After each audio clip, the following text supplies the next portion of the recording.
Assalamualaikum warahmatullahi wabarakatuh.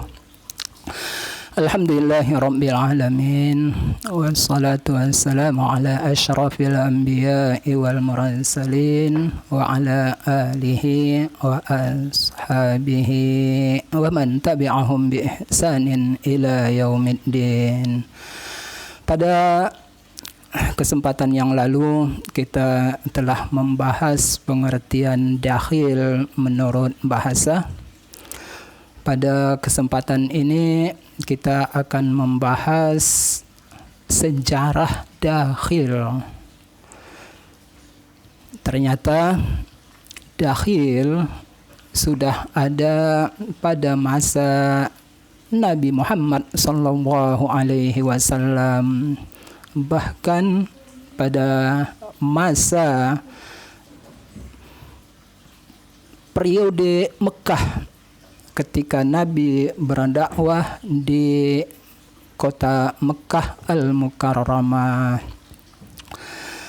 Rasulullah sallallahu alaihi wasallam membacakan surah Al-Anbiya di depan para sahabat-sahabatnya. Lalu sebahagian orang kafir musyrik, orang kafir Mekah mendengar ayat tersebut. Kasusnya tentu beda dengan kita. Ketika kita mendengar ayat-ayat Al-Quran tanpa merujuk tafsirnya, tanpa membuka terjemahnya, sering sekali kita tidak memahami maknanya. Beda halnya dengan orang Arab Makkah. Begitu Nabi membacakan ayat Al-Quran, mereka paham, dan lebih hebatnya lagi, mereka hafal apa yang mereka dengar. Nabi membaca ayat dari surah Al-Anbiya, salah satunya ayat 98. Bunyi ayatnya adalah innakum wa ma ta'buduna min dunillahi hasabu jahannama antum laha waridun. Artinya, kamu wahai orang-orang musyrik, dan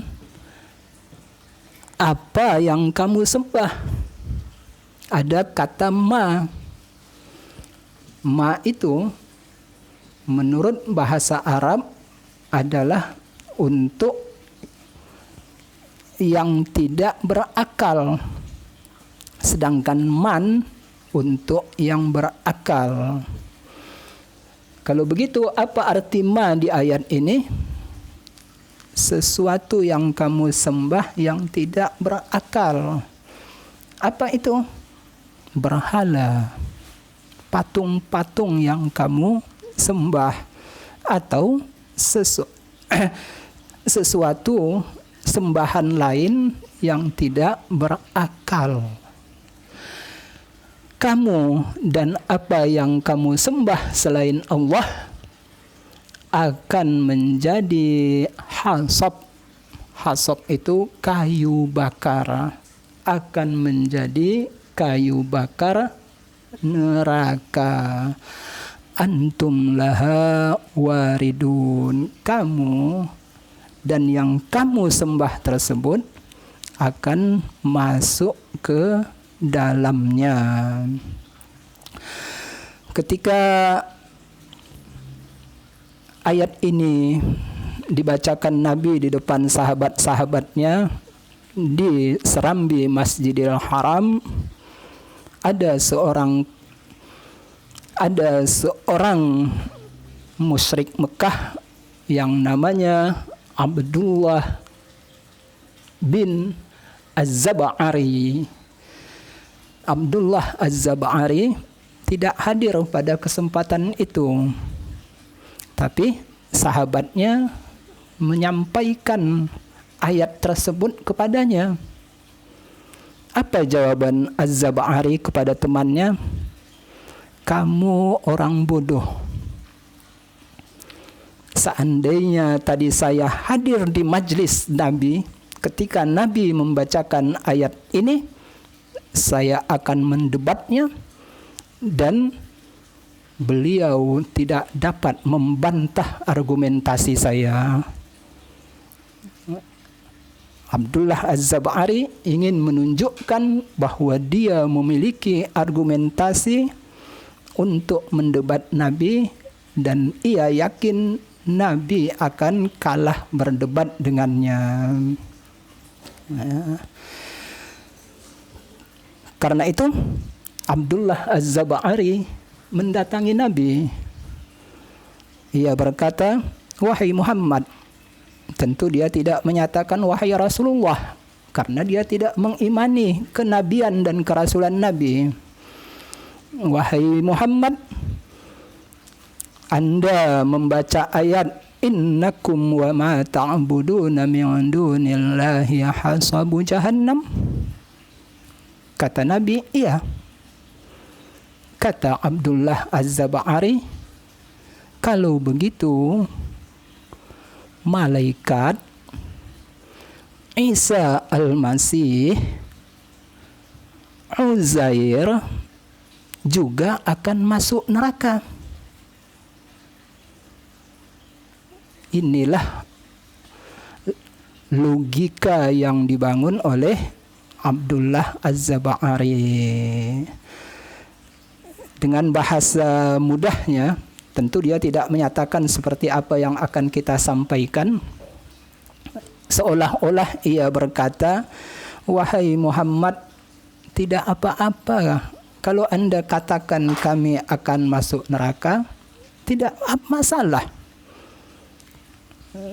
Setiap hari kita berdoa kepada Allah agar terhindar dari api neraka. Allahumma ajirna minan nar. Ya Allah, lindungilah kami dari api neraka.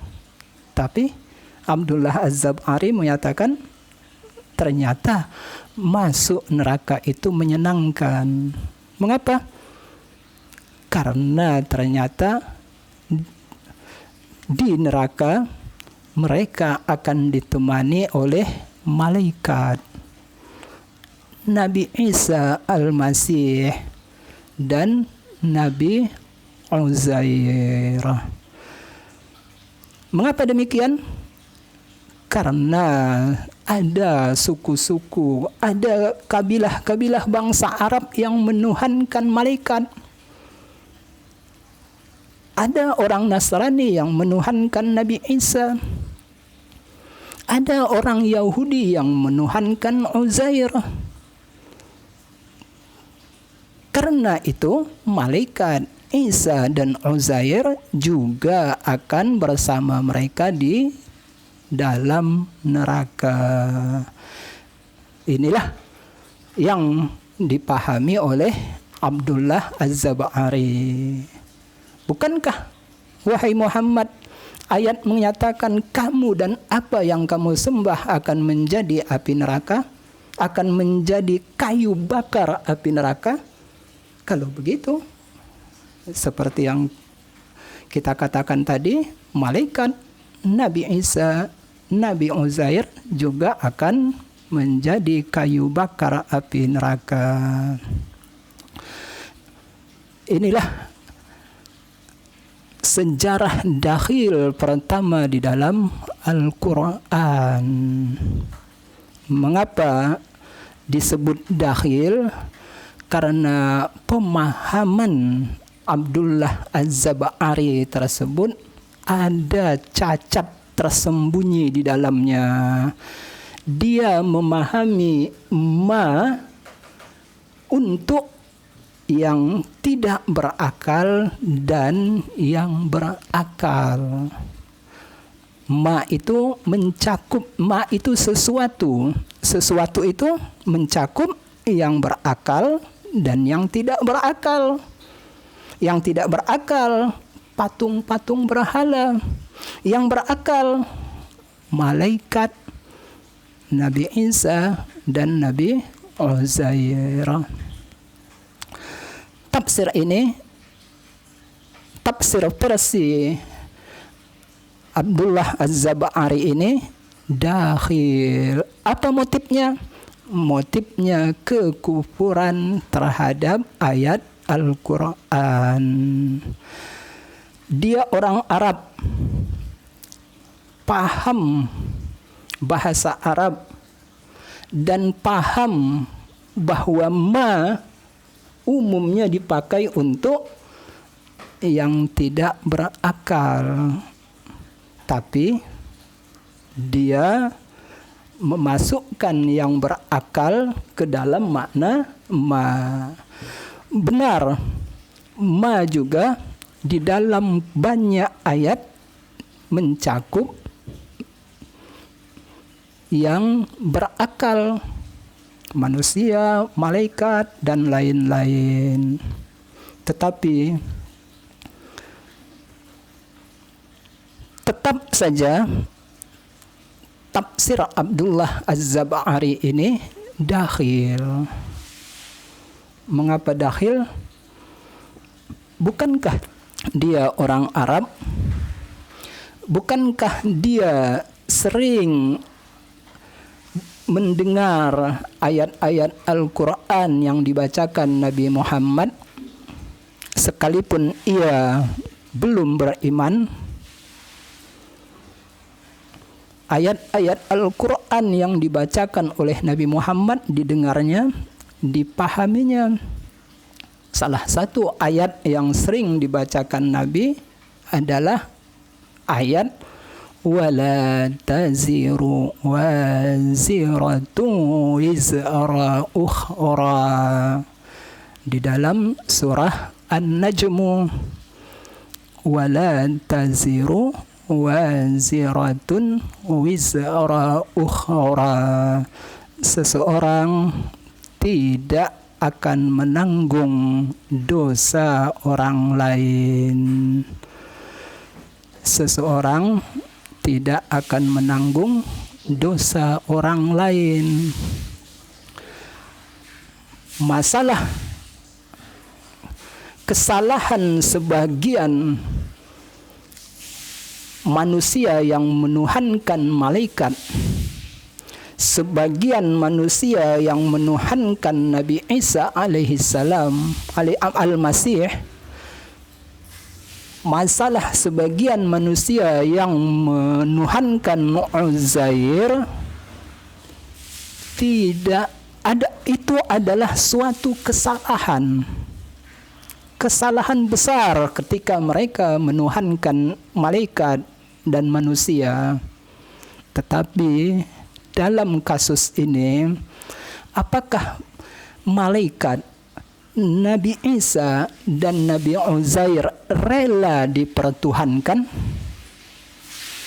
Jawabannya tentu tidak.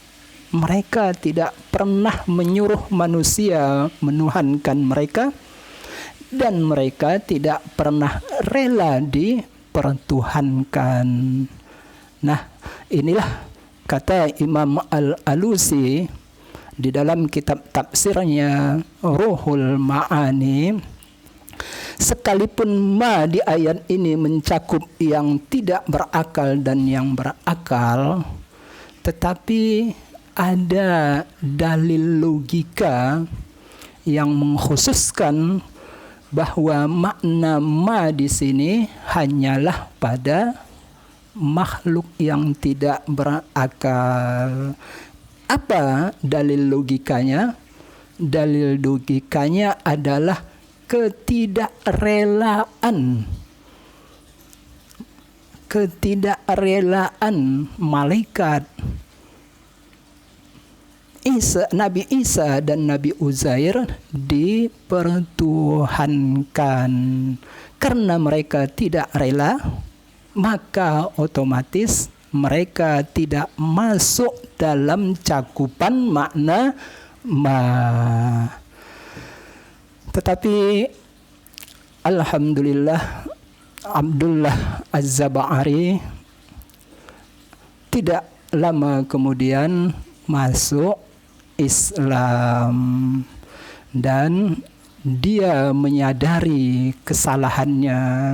Dia menyadari bahwa yang maksud kata ma, lafal ma di ayat ini tidak mencakup malaikat, Nabi Isa dan Nabi Uzair. Pengakuannya ini menjadi bukti yang paling kuat bahwa apa yang dilakukannya sebelumnya adalah dakhil. Cacat tafsir pertama di dalam sejarah tafsir. Dia mengungkapkan sebuah ungkapan sebagai bentuk pengakuannya kepada Rasulullah sallallahu alaihi wasallam. Dia berkata, "Ya Rasulal Malik, ya Rasulal Malik, wahai Rasulullah, inna lisani ratikun ma fataqtu iza anabur." Wahai Rasulullah, lidahku ini meralat apa yang pernah aku ucapkan ketika aku masih sesat dahulu. Apa yang dimaksudnya? Meralat pendapatnya seperti yang kita katakan tadi. Idz ujari asyaitana fi sunanil ghai. Ketika aku mengikuti langkah-langkah setan dalam kesesatannya. Wa man mala mailahu masbur. Orang yang mengikuti langkah-langkahnya pastilah menjadi celaka. Baik, kita lanjutkan. Banyak sekali ayat-ayat di dalam Al-Quran yang salah pemahaman terhadapnya dan itu menjadi dakhil. Kalau ayat yang pertama dilakukan oleh orang kafir, motivasinya karena kekafiran, karena ingin mempermalukan Nabi, ingin mendebat Nabi, kita lihat ternyata sahabat Nabi yang mulia juga melakukannya. Hanya saja motivasinya beda. Kalau Abdullah Az-Zab'ari motivasinya kekufuran, kita lihat ayat berikutnya dilakukan oleh seorang sahabat yang bernama Adi ibni Hatim. Motivasinya ketergesa-gesaan. Dia tergesa-gesa karena itu salah. Kasus Adi ibni Hatim ini menjadi peringatan bagi kita bahwa seorang sahabat yang mulia sekalipun, yang pernah bertemu dengan Nabi, yang mendapat keberkahan karena bertemu dengan Nabi, juga ternyata salah dalam menafsirkan Al-Quran. Orang Arab bertemu dengan Nabi, mendengar langsung ajaran Islam dari Nabi, dia saja salah. Apalagi kita yang bukan orang Arab, tidak pernah bertemu dengan Nabi. Pasti kesalahan kita akan lebih besar bila kita tidak berhati-hati ketika ingin menafsirkan Al-Quranul Karim. Baik, kita angkat kasus Adi ibni Hatim. Ayatnya adalah surah Al-Baqarah ayat 187. Ayatnya tentu sangat populer bagi Anda karena ayatnya berkenaan dengan waktu imsak. Ketika kita melakukan puasa, manakah awal masa imsak? Awal kita tidak boleh melakukan sesuatu yang membatalkan puasa, makan, minum, hubungan suami istri dan lain-lain. Mana batas waktunya? Batas waktunya adalah seperti tertera di dalam surah Al-Baqarah ayat 187. Bismillahirrahmanirrahim. Wa kulu washrabu hatta yatabayyana lakumul khaytul abyadu minal khaytil aswadi minal fajr. Makanlah kamu dan minumlah kamu. Sampai kapan boleh makan dan minum? Sampai jelas bagi kamu perbedaan benang putih dari benang hitam di waktu fajar. Jadi ayat ini ada kata benang putih dan benang hitam. Masalahnya adalah apakah benang putih dan benang hitam ini makna kiasan atau makna hakiki?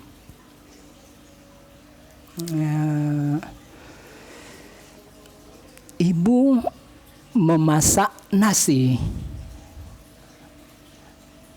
Nah, apakah kalimat ini kiasan atau hakiki? Ada yang menyatakan kiasan. Mengapa? Karena ibu tidak memasak nasi. Ibu memasak beras yang akan menjadi nasi. Tapi mungkin juga kalimat ini bermakna hakiki. Ibu memasak nasi goreng. Kebun berbuah. Kalimat kiasan. Karena kebun tidak bisa berbuah. Yang berbuah adalah pohonnya. Sungai mengalir. Kalimat kiasan. Karena sungai tidak bisa mengalir. Yang mengalir adalah airnya. Nah, demikian juga dengan kasus ayat 187 surah Al-Baqarah. Ayat ini turun 2 kali. Pada kali yang pertama, kata minal fajri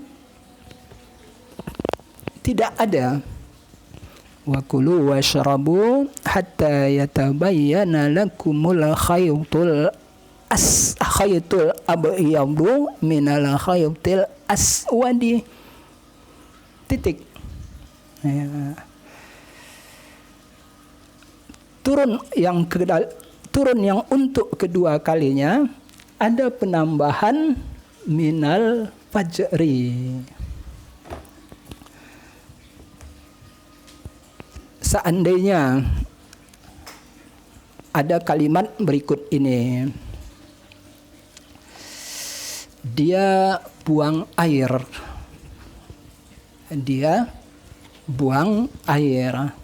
Kalimat ini masih mungkin dipahami dengan makna hakiki.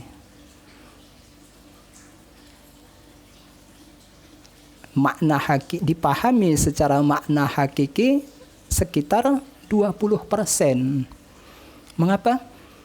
Ya mungkin saja arti buang air di sini dia melihat tanaman itu kering, lalu ia ingin menyiramnya, ia ingin membuang air untuk menyiram tanaman. Kalau begitu, kalimat dia buang air dipahami makna hakiki, tapi dalam tingkatan 20%. 80% masyarakat akan memahami makna majazi. Dia ingin ke kamar kecil untuk buang air. Mungkin buang air kecil, mungkin buang air besar. Tetapi kalau kalimat ini kita tambah dengan kalimat lain yang memperjelas makna buang air, maka tertutuplah kemungkinan bahwa dia buang air dipahami dengan makna majazi. Coba kita tambah dia buang air, kita tambah kalimat lain sehingga tertutuplah kemungkinan dipahami dengan makna majazi. Ya. Contohnya, kalau Anda ingin buang air besar atau buang air kecil, dianjurkan untuk membuangnya lebih dahulu sebelum melaksanakan sholat. Menahan buang air kecil atau besar itu hukumnya makruh ketika sholat. Sholat dalam kondisi menahan buang air hukumnya makruh, karena Anda akan kurang khusyuk ketika sholat. Kalau begitu, kalau kalimat dia buang air kita tambah dengan kalimat lain, umpamanya dia buang air sebelum sholat agar sholatnya tidak makruh, maka kalimat dia buang air yang tadi sebelumnya mengandung dua makna, mungkin makna hakiki walaupun dalam kadar 20% menjadi 0%. Tertutuplah kemungkinan kalimat dia buang air dipahami dengan makna hakiki. Pasti maknanya adalah makna majazi. Mengapa? Karena ada kalimat sebelum sholat agar sholatnya tidak makruh. Ya, baik. Demikian juga kasusnya dengan ayat ini. Ketika ayat turun pertama kali tanpa ada minal fajri, ya, bisa saja benang putih itu dipahami dengan makna hakiki, makna sebenarnya. Demikian juga benang hitam, makna sebenarnya. Tetapi ketika ayat ini turun kembali untuk kedua kalinya dengan penambahan minal fajri di waktu fajar, maka tertutuplah kemungkinan benang putih dan benang hitam dipahami dengan makna sebenarnya. Dan inilah yang terjadi pada seorang sahabat yang bernama Adi ibni Hatim. Dia datang melapor kepada Rasulullah sallallahu alaihi wasallam, "Wahai Rasulullah, menjelang tidur saya ambil 2 tali igal." Anda tentu tahu apa itu tali igal. Tali igal adalah tali yang biasa dipakai oleh orang Arab untuk mengikat kain penutup kepala, agar kain penutup kepala tidak jatuh, maka diikat dengan igal. Igal kain tali untuk mengikat kain penutup kepala. Ia datang kepada Nabi, ia melapor kepada beliau, dan berkata, "Wahai Rasulullah, tadi malam sebelum tidur saya mengambil 2 igal. Yang pertama berwarna putih, yang kedua berwarna hitam. 2 tali igal tersebut saya letakkan di bawah bantal saya." Ya, lalu menjelang subuh saya angkat bantal saya, tidak ada penerangan lampu, saya tidak bisa membedakan mana igal putih, mana igal hitam. Tidak bisa. Kemudian barulah jelas bagi saya warna kedua tali igal tersebut ketika matahari telah terbit atau menjelang matahari terbit. Rasulullah Shallallahu Alaihi Wasallam menyatakan, seandainya yang dimaksud khaytul abyad dan khaytul aswad adalah tali igal kamu yang kamu letakkan di bawah bantal kamu, pastilah bantal kamu sangat-sangat luas, seluas ufuk di timur. Yang dimaksud dengan khaytul abyad adalah cahaya siang. Dan yang dimaksud dengan khaytul aswad adalah kegelapan malam. Kalau begitu, cahaya siang dengan kegelapan malam bertemu. Cahaya siang belum kelihatan, belum jelas sekali. Kegelapan malam juga belum sirna. Itulah yang terjadi ketika waktu